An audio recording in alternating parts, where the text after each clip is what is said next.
Horror कहानियां थी। कौन थी वो? मैं 8 महीने की प्रेग्नेंट थी और अपनी डिलीवरी के लिए अपने मायके गई थी।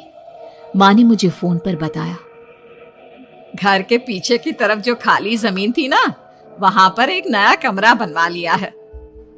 इतने सालों के बाद जैसे ही अपने घर में कदम रखा, कुछ अलग सा लगा। माँ, ये घर के पीछे की तरफ नया कमरा बनवाने की क्या जरूरत थी? अरे बेटा, घर के पीछे दूर दूर तक खाली जमीन है।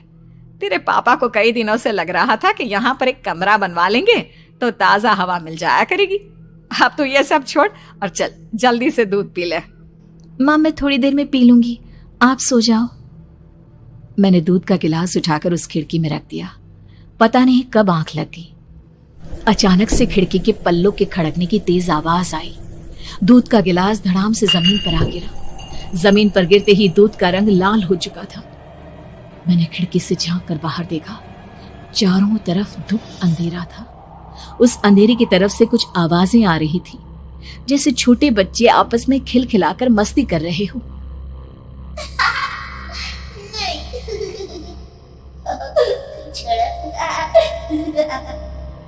इतनी रात को इतने घनघोर अंधेरे में बच्चों की आवाज कैसे आ रही है?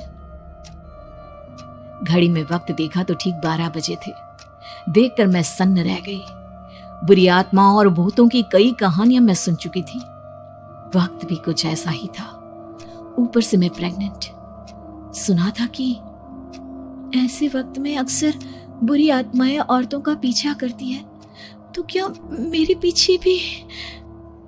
पसीने से तरबतर बड़ी मुश्किल से, जैसे कांपते हाथों से मैंने उस खिड़की को बंद किया। जल्दी से जल्दी उस कमरे से बाहर निकलकर माँ के पास जाने के बारे में सोचा, लेकिन जैसे ही दरवाजे की तरफ पलटी, लगा कोई साया हवा की स्पीड से दरवाजे के सामने से गुजर गया। मेरे गले में अटक कर रह गई। मैं जोर से चीख कर माँ को बुलाना चाहती थी, लेकिन वो आवाज खुद मेरे कानों तक नहीं पहुंच पा रही थी। तो माँ तक कैसे पहुंचती? खिड़की के पल्ले एक बार फिर तेज हवा के झोंके से धड़ाम करके खुल गया और पूरी ताकत से मैं चीख पड़ी। जानती थी मेरी चीख की आवाज सुनकर कुछ ही सेकंड में माँ वहां पहुंच जाएगी, लेकिन ऐसा कुछ हुआ ही नहीं। मेरा कलेजा डर के मारे फटा जा रहा था। आखिर माँ ने मेरी आवाज क्यों नहीं सुनी? इतनी गहरी नींद में तो माँ कभी नहीं सोती। ठीक पीछे खुली हुई वो खिड़की। मुझ में इतनी ताकत नहीं बची थी कि मैं पलटकर उस तरफ देख भी सकूं।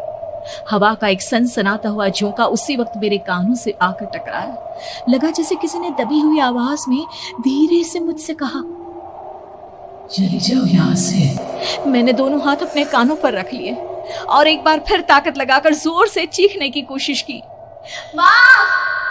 पापा! मेरी आवाज उस कमरे की दीवारों से टकराकर वापस मुझे ही सुनाई दे रही थी।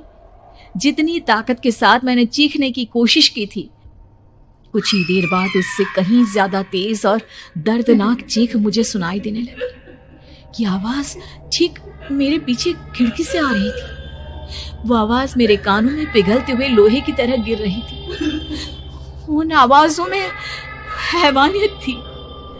वो आवाजें किसी इंसान की नहीं है, इतना मैं समझ चुकी थी। कांप रहे हाथों से मैंने अंधेरे में कुछ ढूंढने की कोशिश की।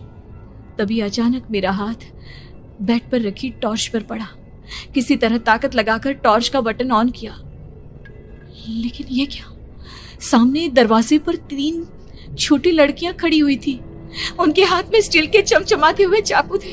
मैं घबराकर लड़खड़ाई और पीछे की तरफ हटी, लेकिन तब तक वो मेरे पास आ चुकी थी। उनकी गर्दन टेढ़ी थी और उनके हाथों के वो चाकू मेरे पेट को निशाना बनाने को तैयार। मैं जोर से चीखी, नहीं, छोड़ दो मेरे बच्चे को, मत मारो, मत मारो, छोड़ दो मेरे बच्चे को। सोनाली, क्या हुआ बेटा? तू इतनी डरी हुई क्यों है? उठ बेटा, क्या हुआ? हड़बड़ाकर मैंने अपनी आंखें खोली। देखा तो दिन निकल आया था। माँ मुझे जगा रही थी। मेरा चेहरा पूरा पसीने से लथपथ था। क्या हुआ बेटा? तुमने कोई बुरा सपना देखा क्या? मैं अभी तक अपने पूरे होश में नहीं थी। वो मेरे बच्चे को मार देगी माँ, वो लड़की मेरे बच्चे को। मैंने घबराकर अपने पेट को छुआ। सब कुछ ठीक था। और वो दूध जो रात को यहाँ पर गिर गया था, उसका रंग लाल हो गया था। माँ ने हंसते हुए दूध का गिलास मुझे दिखाया। तुमने दूध पिया ही नहीं, पूरा का पूरा ऐसे ही रखा हुआ है। तुमसे कहा था ना सोनाली, सेहत के लिए लापरवाही ठीक नहीं बेटा। लेकिन मैंने तो सब कुछ अपनी खुली आंखों से देखा था। ये सपना कैसे हो सकता है?